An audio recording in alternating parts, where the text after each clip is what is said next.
name's Aaron. How are you? Welcome to the Grade 8 series. This is a music series. We're going to be counting down 8 of the top albums and artists in a certain genre. Today's genre, overlooked, forgotten about, relatively obscure, too obscure albums of the late 80s and early 90s. A lot of albums that grunge probably killed off when it got famous. Little background on me, I'm not a musician, just a guy, but I did wear a dress shirt and I comb my hair, so you better watch this video. These are not songs that are innovative. They're not picked based on musicianship and excellent skill and all that stuff. They're based on what makes your ears happy, what is listenable, and really just kind of gives you pleasure in hearing it. And for the most part, these albums I'm going to outline, the whole album is very listenable. A little background on me. Why should I make this list? Well, I'm not a musician, like I said, but I have bought and sold CDs forever.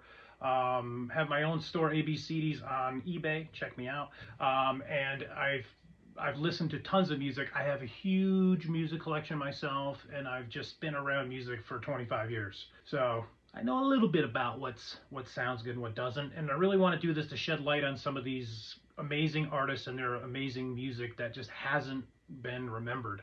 It feels like a lot of it's been long since forgotten. I wasn't alone on this list. I did incorporate the help of my loyal cat Moose, who's also into CDs, and Moose and I conferred. He's Ukrainian cat and only speaks Russian, but we conferred and we came up with this list. So without further ado, let's get into it. We're going to go with number 12.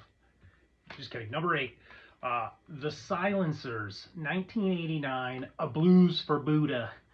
I think this band, problem with the Silencers, I think not getting popular, is they had sort of an atmospheric, jangly guitar pop sound that was reminiscent of bands like The Church that I don't think sat too well with most radio stations. It just wasn't quite catchy enough.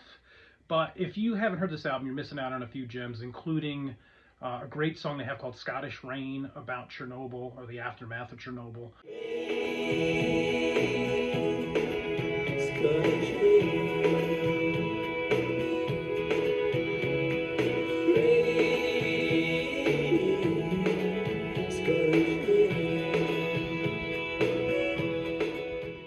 Also have a banger called Razor Blades of Love, which I'll get into in a second. But the problem is their record label, of course, didn't support them well after their albums didn't chart very well. And of course, you lose support for that, and out the window you go. But their single, it was kind of a hit, Razor Blades of Love. If you haven't heard this, like everybody who's been in a relationship knows, right? If you have been in a relationship, it hurts.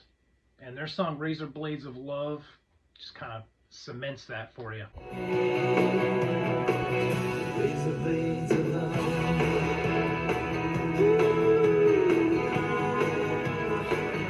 Razor Blades of Love.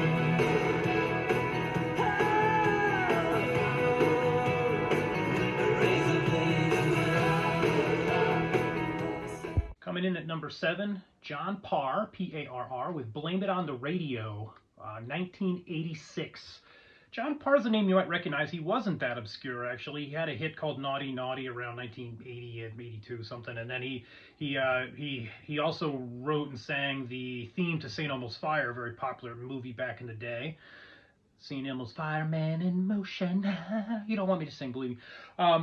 But this album, Blame It on the Radio, is absolute classic 80s album in my opinion. Good start to finish. Had another soundtrack song on here called Two Hearts, which was for the movie American Anthem. Check out this riff.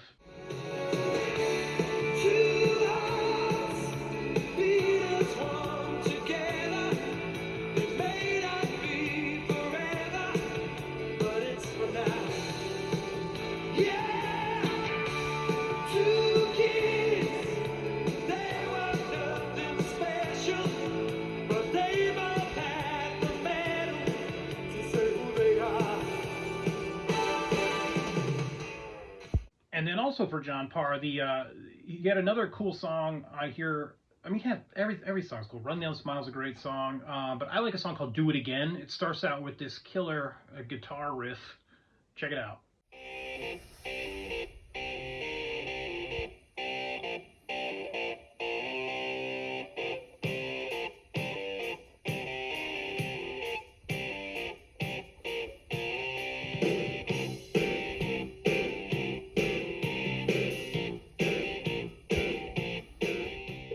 Coming in at number 6, another band, not that obscure, Glass Tiger, with their album The Thin Red Line from 1986. Had a couple, they had a couple hits in the 80s, you might recall, including a song called Someday and another nice hit called Don't Forget Me When I'm Gone. Check that one out. Don't forget me when I'm gone. My heart will break.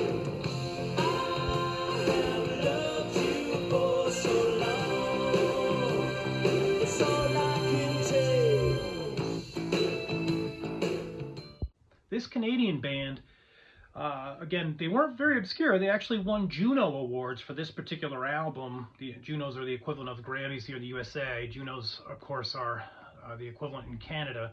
And the album won some awards, got them sort of 15 minutes of fame, and they did go on to produce a couple more albums, Glass Tiger, but I feel like this album really gets overlooked. It's people just want to hear the hits, and they're not listening to songs like The Thin Red Line or You're the One I Look For or Vanishing Tribe, and like they're really worth a listen. They were definitely a cut above your sort of usual AOR rock stuff. Just to revisit, here's a little clip from Someday.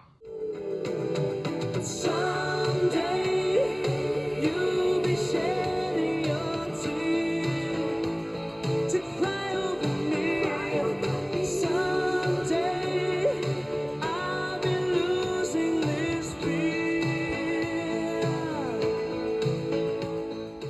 Now, coming in at number 5, Anne Murray. Nope, wrong one. I love Anne Murray, though. Coming in at number 5, the Rave Ups, Chance from 1990. The Rave Ups, I think, were interesting band. I think kind of fell victim to the unclassifiable music. People weren't sure if they were like alt rock or they sort of like country rock, like what's their deal. Doesn't matter. They made great music. They had two really good albums, The Book of Your Regrets and this album Chance, which was from 1990, as I mentioned. They got a little notoriety in 15 Minutes of Fame, which started back towards the mid-'80s when they were featured in the movie Pretty in Pink. I think their lead singer, Jimmer, actually was dating and then married Beth Ringwald, who was Molly Ringwald's sister. You might know Molly Ringwald as the star of some John Hughes 80s films, Breakfast Club, 16 Candles, Pretty in Pink, like I mentioned.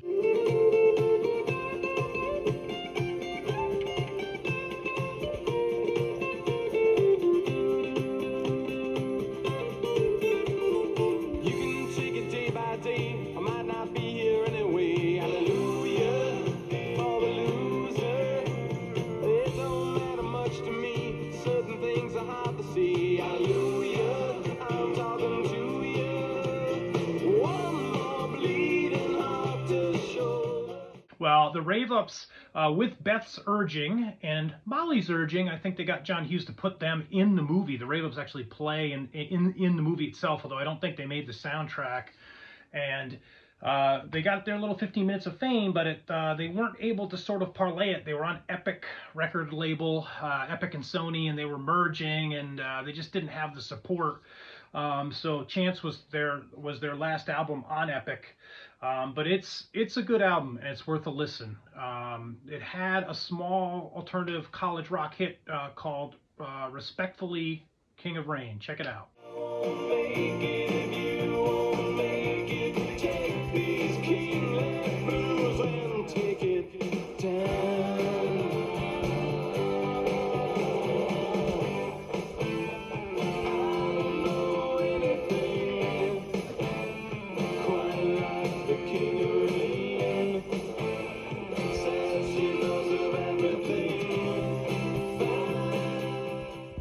In at number 4, going Deacon Blue, When the World Knows Your Name.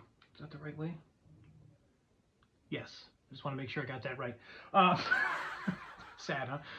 Deacon Blue was a Scottish band, and they were pretty popular as well, actually, in their homeland. Not so much here in the USA. This album did win a few awards, I think, in Scotland, and they had a pretty handsome lead singer named Ricky Ross, who then went on. He's gone on to do a bunch of solo stuff as well. But Deacon Blue had several albums to their credit. Their first album, Raintown from '87, is great, but this When the World Knows Your Name from '89, I really feel like they honed in on their songwriting skills Had a couple of great songs, including Queen of the New Year, which leads off the album. Check out Queen of the New Year. Queen of the New Year. Queen of the New Year. Queen of the New Year.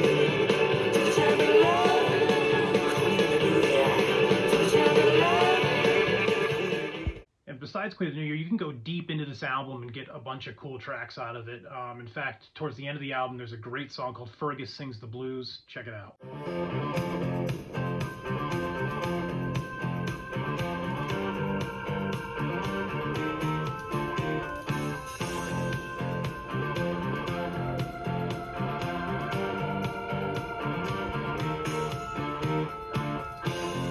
Fergus sings the blues. All right, now we're getting to our top three. We are going to get into some kind of obscure bands now. And these three albums are bangers, start to finish. Coming in number 3, Diesel Park West, Shakespeare, Alabama, 1989. Awesome album by this band, who did end up putting out a few albums, sort of forgotten again a little bit over time. Didn't have the record label support. They were kind of scuffling through record labels for a lot of their albums that they did produce. But Shakespeare, Alabama, absolute classic. No idea why this album isn't more popular than it is. Get a little listen to this one. All the Myths on Sunday single. Check it out.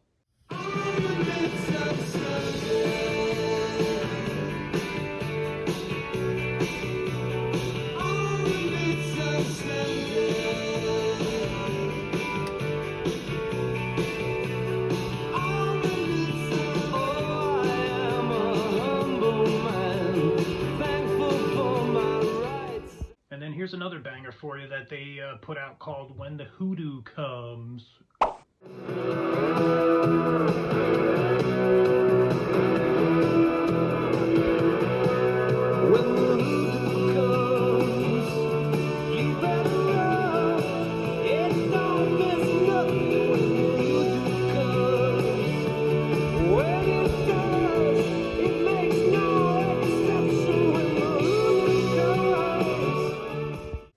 Check out this track called, a little excerpt called From Here I Stand.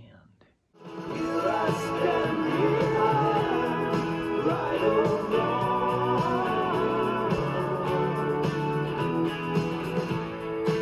I got a burning heart that keeps me moving. Hey, I got my glasses on for number 2.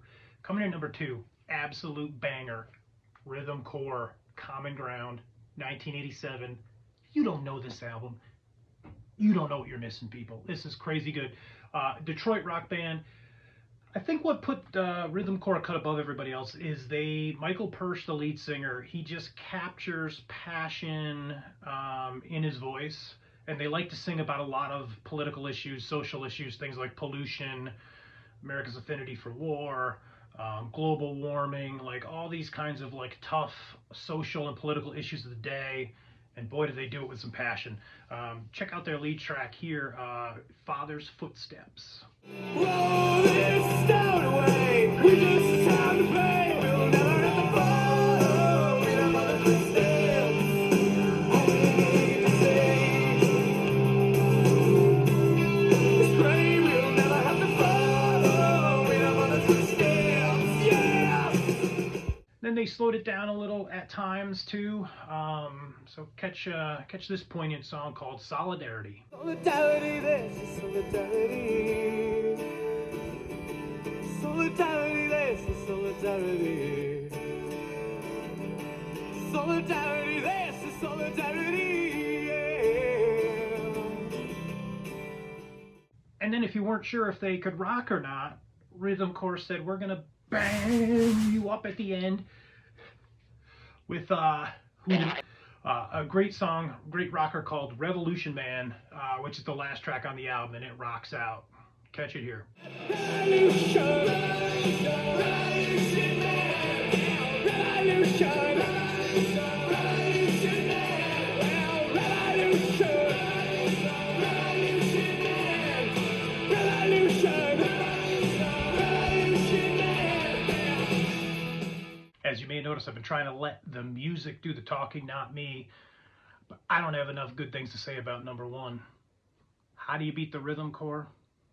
Boom. The affordable floors. All the things I meant to be. How these guys in this album didn't just blow the charts up, I don't know. Maybe one of the problems was, though, 1992. Grunge already hit. Everybody wanted Nirvana and Pearl Jam. These guys just put out an awesome album, fell by the wayside. They're from Pittsburgh, PA. A lot of the bands I like, the Rave Ups are from Pittsburgh.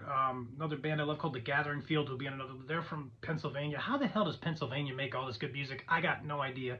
Not much going on in PA, but they sure make some good music. But this album is literally awesome, start to finish. Here's a little excerpt from the lead track of it, Welcome to the World.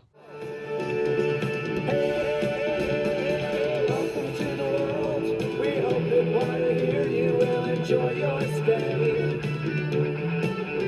Take a walk around the grounds. There are oceans, there are towns, there are wide highways.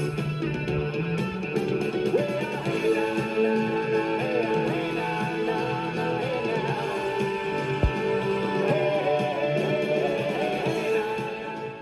And then catch out a little bit of another good song from them called Leap of Faith. Sorry, I missed you. I wanted to meet you. I promise I waited, I tried hard to get through.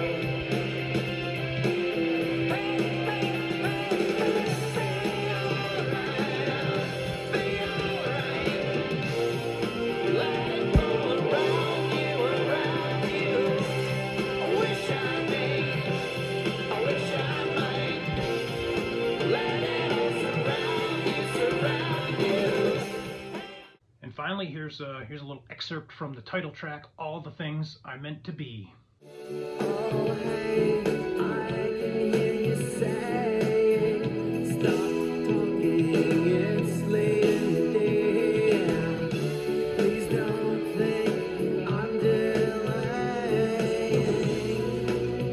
If you could only see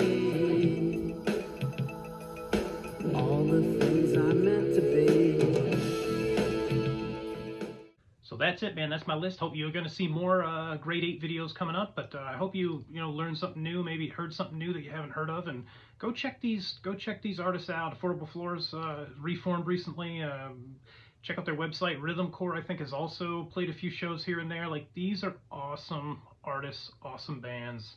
Just trying to shed some light on them.